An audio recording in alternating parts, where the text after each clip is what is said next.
เอาง่ายๆกันคนแปลกหน้านี่อยากดีด้วยนะเนาะอยากลบด้วยนะเกิดกับป้าด้วยนะเราเห็นว่ามันยังแต่ตามถูกตามทางนี่ก็ได้แม่น เพิ่นว่าเพิ่นแปลกหน้าให้ขนมข่อยกินเอ้าบ่ย่านบ่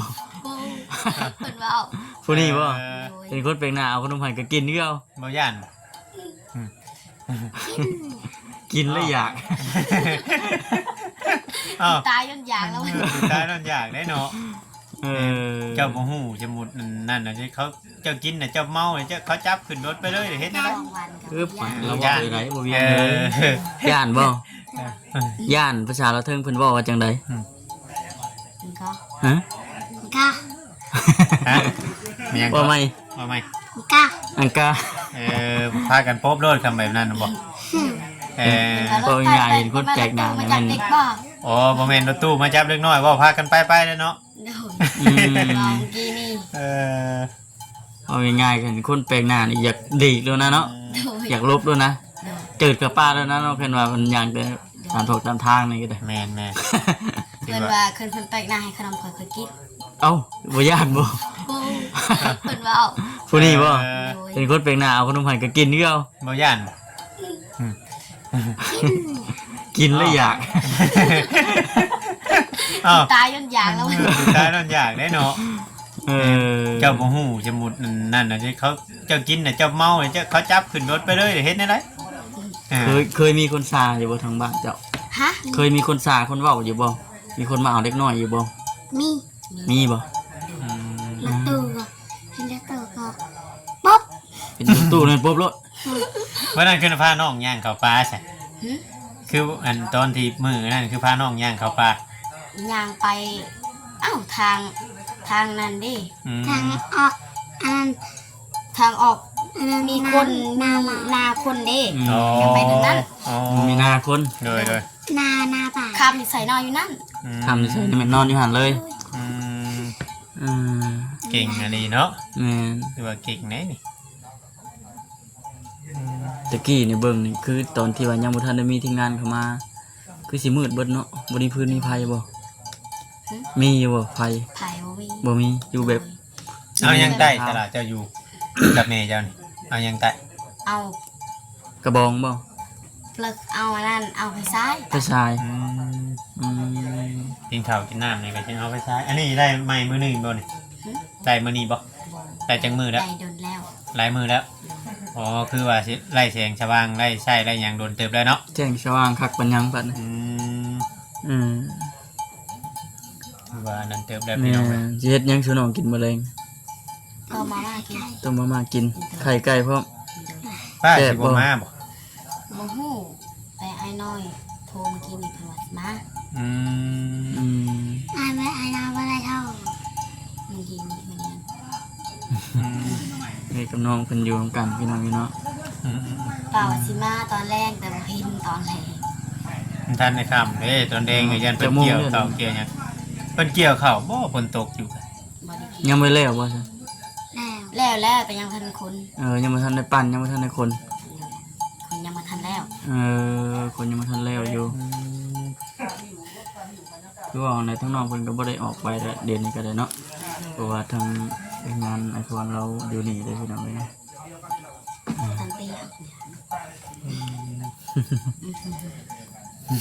เด็กน้อยกำลังเป็นตะเพงมือหนึ่งสองเถื่อเนาะอยู่ได้เนาะตั้งว่าเคยกินแบบนั้นบอกเคยอยู่แบบนั้นบอกแต่ก่อนเคยกินแต่มือสองเถื่อบอกเพิ่นให้กินแต่ซ้ำนั่นบอกบางทีกินซ้ำเถื่อบางทีกินสองเถื่อเดี๋ยวแต่มีโอ้ตอนเฮาอยู่น้ำปูน้ำยาเนี่ยเฮาเฮ็ดเวียกหยังจะซอยเพิ่นเฮ็ดคือกันเฮ็ดที่อยู่นี่แหละเฮ็ดนึ่งข้าวล้างถ้วยตักน้ำแล้วก็ล้างถ้วยเฮ็ดบ่ง่ายๆเฮ็ดมื้อน้ำชาตินี่เลยเนาะแต่ว่าเพิ่นยังบ่ประทับใจแต่ก่อนนี่พ่อแม่พาไปเวียงไปเฮ็ดเวียกอยู่เวียงพุทธโดยแต่กี้แม่พาไปเวียงไปไทยไทยก็ได้ไปเบิดโบยไปไทยอันนี้ยังไม่ทันเกิดโอ้แต่เจ้ายังน้อยพุทธโดยเขายังน้อยซ้ำลูกหลาป้าเกิดแล้วค่อยเกิดแล้วซ้ำลูกหลาป้ามือนั่นป้าเอามาล่ะอันนี้พ่อแม่ลูกหลาบ่พุ่นน้องยังก็พุ่น น้องน้อยบ่แม่นลูกหลานลูกหลาน อันนี้ลูก หลานผู้ชาย อ๋อน้องน้อยอายุจักปีน้องน้อย มัน3 ปี ฮะ สาม 3 ปีบ่แม่นดอก บ่แม่นแล้ว 3 ปีน้องเจ้า7 ปีผู้นี้คือเบิ่งใหญ่น่ะ น้อง น้องของน้องคนนี้บ่ คอยถามผู้หญิงแม่ ก็คิดว่าลูกหลาน คนนี้น่ะสิอยู่ในประมาณจักปี ประมาณ8 ปี 8 ปี สิดืนน้องเจ้าปีนึงน้อง ผู้นี้ เบิ่ง เจ็ด สี ปี กันเนาะ โดย อ่าแล้วฮู้จักอยู่ว่าภาษาทุกคนบ่ฮู้อยู่เนาะเราก็บ่ได้ครับ น่ะ ฮู้ตัวฮู้ตัวบ่ฮู้คือกันเราอ่ะ อ๋อแต่ว่าเราบ่ค่อยเว้าบ่ โดยแล้วบ่เว้า โอ้ อืม เราบ่ค่อยเก่งเนาะ แม่ เราบ่ค่อยเก่งเพราะว่าทางน้องเพิ่นก็เจอกับคนแปลกหน้าแน่คือจุมเฮานี่เนาะ แม่ สองคนข่อยยังบ่เคยเข้ามาจักเทื่อได้นี่ เอาแม่ เนี่ย บ่ แม่นแล้ว เจะเคยเห็นอยู่บ่ใช่ เจ้าเคยเห็นบ่ เอาคือบ่มื้อนั้นเพิ่นจะมา มากับหมู่ข่อยยังบ่เคยเข้ามาจักเทื่อ ได้จะฟัง แหม เรือขึ้นอยู่ คุณ เนาะ คุณ บ่เคย บ่เจ้าเคยเห็นอ้ายๆนำโทรศัพท์อยู่บ่เคยเห็นอยู่บ่ยังบ่เคยบ่บ่ได้มีโทรศัพท์บ่ นี่ ป้านี่มีอยู่บ่ นี่ มีโทรศัพท์เบิ่งแบบนี้อยู่บ่มีแต่แบบไร โทรศัพท์ตั้งโต๊ะ โอ้ โทรศัพท์กดปุ่มโอ้ ปุ่ม อืม คำว่ามีโทรศัพท์สัมพันธ์ยังว่าอาจจะเห็นในช่อง YouTube เนาะ เบิ่งคลิปตัวเองแต่ยังบ่ได้ท่านเห็นคลิปเจ้าของเลย เห็น เห็นแล้ว โดย เป็นนี่ใด เห็นน้ำไผเจ้าเบิ่งน้ำไผล่ะ เบิ่งสักตัวเอง มีเด้ นี่พอสิให้ ไผชื่อ พ่อ พอจะ ตอนนี้มีชีวิต โอ้ ชีวิตสุดสูงดีเด้ ที่จุดชุม อืมโดยอ๋อมาเนี่ยก็ยังบ่ได้เสียยังบ่ได้อันนั้นเนาะอืม เด้โทรศัพท์ข่อย ใช่ มูลที่ว่าพ่อเพิ่นซื้อให้ จะฉากไว้บ่ เอามาเบิ่งดู โทรศัพท์ โอ้ อ๋อมูลพอเพิ่นพี่น้องไงเนาะ พ่อเพิ่น อืม แตก แจกได้เนาะ แต่ว่ายังใช้งานได้ปกติบ่น้องล่ะ เออ เป็นเป็นสีก็ มันเป็นเสีย สีฟ้า ขาวดำบ่ เปิดนี่มันเป็นสีฟ้า หน้าจอมันแตกมันอยากหน้าจอมันอยากรู้ว่าแม่มันเคลื่อน มันยังช็อตหน้าจอ เออ อยากสอนหน้าจอ อยากได้ใหม่อยู่บ่ อยากได้แต่บ่มีเงินซื้อ ฝันยังเมื่อคืนนี่บอกบ่าว บ่ บ่ ได้ รู้ ฟันหยัง ชาติสิบ่ได้ใหม่แล้ว ใครฝัน ฝันว่าจังไดเอ้า ฝันน้อย ฮะ ฝันอายน้อยเป็นว่า ฝันน้อยๆมันแปลว่าจังไดปากทีนี้ ฝันน้อยพาไปซื้อนม ฝันว่าน้อยพาไปซื้อนม เห็นไอ้น้อยพาไปซื้อขนม เออ ซื้อนมเพิ่นว่า ซื้อนมบ่ โดยนมมันไม่จะลอย น้องเล็กจะซอย โอ้ มันสิ แพ็คหนึ่ง แพ็กนึงได้กินนะพ่อสารนมได้แต่ซอยไปซื้อมาให้แล้ว บอกไปได้กินฝัน ฝัน ปัน ว่า นั่นเด้อเอาแล้วหวานนี่ ฝันกำลังว่าสิกินตื่นซับบ่ โดย ข่อยสิเปลเป็นเลขหยังไดบาทบ่คือกันเด้อนี่คิดว่าบอกมาแบบตรงๆยังว่าสิเนาะมีชิดถึงเลขอยู่เด้เออ คือว่านั่นแหละเนาะ อืม มันก็ว่าเล็กน้อยน้องๆเพิ่นฟันพี่น้องเลยเนาะ อืม บอกแหละ กำลังว่าสิกินแล้วตื่นซับแล้วว่าน้องมันนั่นเพิ่น จะได้กินแช่มตื่นก่อนสอดเมื่อก่อน อืม เออ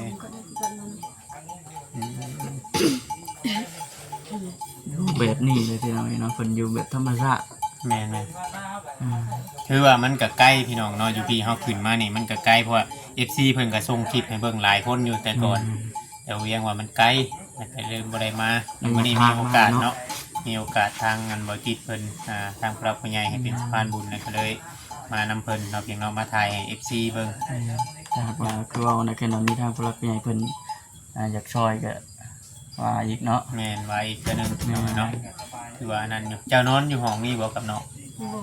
นอนอยู่ห้องนั้นบ่ โดย โอ้ทำป้าลุงมาเบิ่งทุกคนนี่เพิ่นนอนอยู่พี่บ่นอนอยู่ไส ทำไม่ได้อยู่นี่ นอนไส มีอ่านพีดิ เอ้า ห้องนี้น่ะให้พี่นอน นี่ห้องนี่ป้านอนไม่ได้ห้องนี้ป้านอนทางนั้น ลุงนอนอยู่ได้ เดินนั่งได้ เออ เออแบบนี้ ก็ไงว่าครึ่งหนึงเลยนะให้พี่ลายอยู่ลายทุกคนเนาะ เลย สมมุติว่าเขาสิ มั มาน กิ เป็น นมันเป็นปกติของบ้านเฮา อ๋อ สมมุติว่ากินข้าวกินน้ำกินอยู่นี่ได้บ่ ได้ กินข้าวให้อยู่แต่มุมนี้บ่ให้ย่างได้แต่แถวลุ่มนี่บ่ ป้าย่างไรไปพุ่นแต่ป้าขึ้นอยู่พี่ บ่ได้ อ๋อ อยู่บ่ได้ ขึ้นไปเทิงพุ่นน่ะบ่ได้ โดย ถ้าว่าอยู่ไป พว นี่ กเฮาอยู่ได้ อ๋อชุมเจ้านี่อยู่ได้ โดย อ๋อ แต่ป้าอยู่บ่ บ่ ได้ ง่ายว่าไผ่ไผ่เนี่ยอยู่บ่ได้ มันเป็นชนเผ่าบูดู มั มัน น เป็ จะ นผี แบบ เอาง่ายๆก็ อืม เบิดทุกครอบครัวเนาะ มัน เฉพาะบ้านนี่เลยพี่น้องเนาะเฉพาะบ้านนี่ ครอบครัว อืม ทุกครอบครัวนั่นแหละ ทุกครอบครัวพี่น้องเลยเนาะทางเงินเฮาไปหลายบ้านก็ชวนหลายถ้าเป็นชนเผ่าลาวเทิงเนาะบูดูเนาะ แม่น มันสิเป็นแบบนี้ ๆคล้ายๆเคียงกันแบบนี้ เพ เลย ราะว่า พี่น้อง เพิ่นสิให้อยู่กลางเฮือนเลยเพิ่นสิบอกไปว่าอยู่แจอยู่หยังคือบ้าน น้องลอยเด้ อยู่กลางเฮือนเลยนะ กลางเฮือนเลย ปันห้องคนเคิงเลย แบบนี้เลย แบบนี้เลย เออ คนเคิงเลยนะ อืม แบบสิบ่แบ่งน้อยๆนะต้อง เนาะ ต้องอยู่หลายกว่าคนบ่ ให้ตัวเองนี่อยู่หน่อยกว่า แม่ อ่าอันนี้ถือว่าเป็นเรื่องป คัน กติ ป้า ของ นอน เจ้า นี่มันสิผิดผี พิธีเลย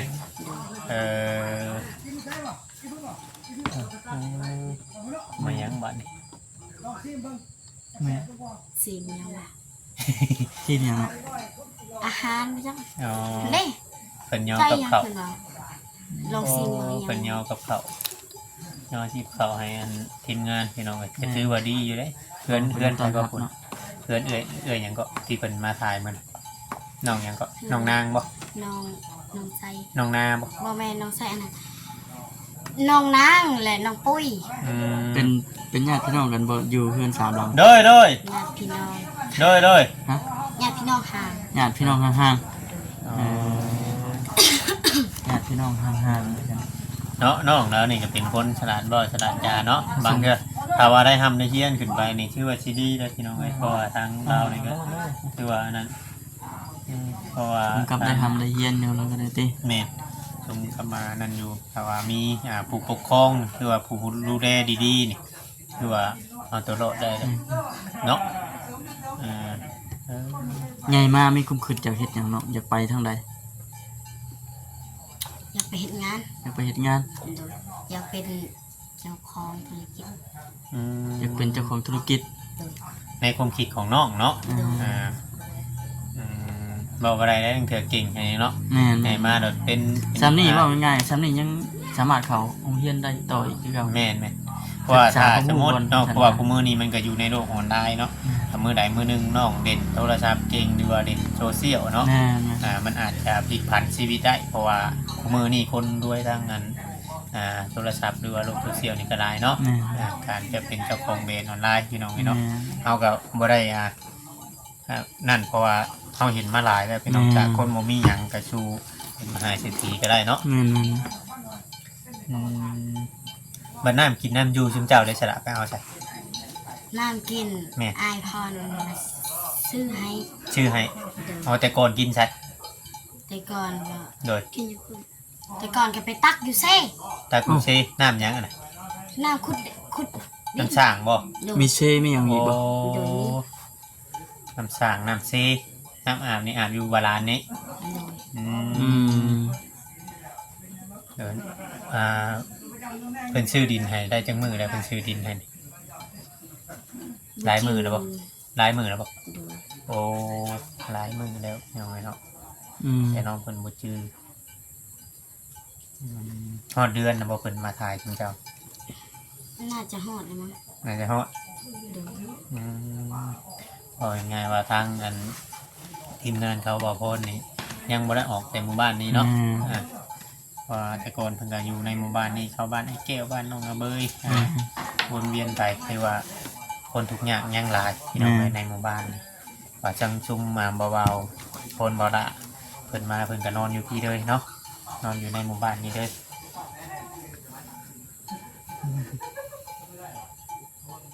เป็นอะไรความรู้สึกเห็นคนเข้ามาหลาย ตื่นเต้นอยู่บ่ โดยตื่นเต้นแล้วก็ดีใจ บ่คือตะกี้เด้อเนาะตะกี้เป็น เนี่ย ญาติว่าซั่น โดย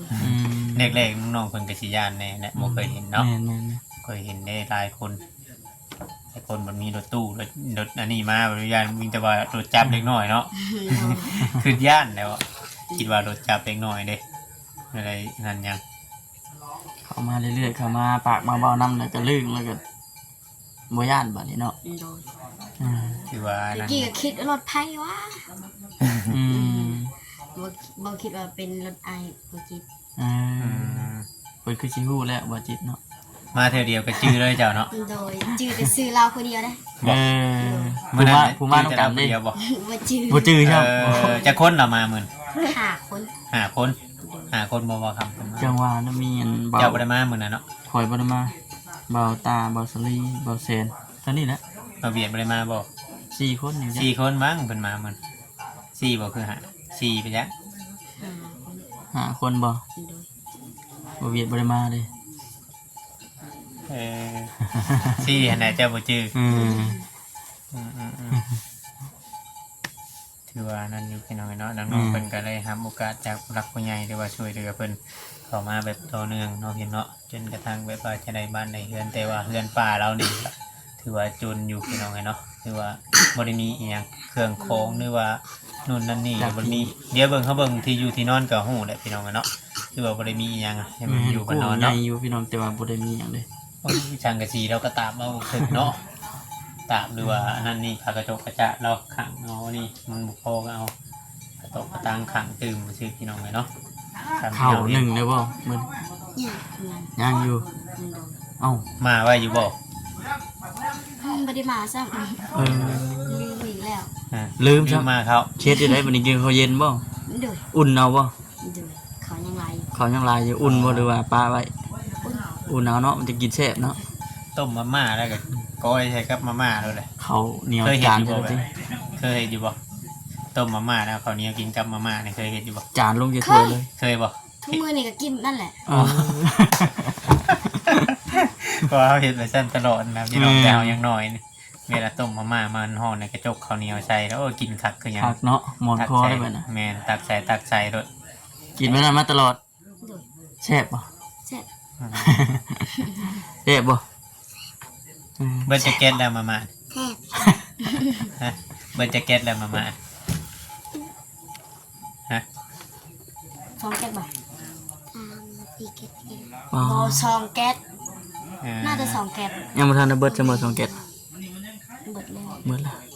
มาได้ที่กินยังจะมาม่าเบิร์ดได้ ยัง ยัง เอ้า บ่ โดย ได้มาใหม่อีกบ่ โดย เอออืม ยังอันนึง ยังแก๊สหนึง โดยซองแก๊สเบิดแล้ว อืม โดย แบบเคยพากันไปหาคุดมีกิโลที่ยังอยู่บ่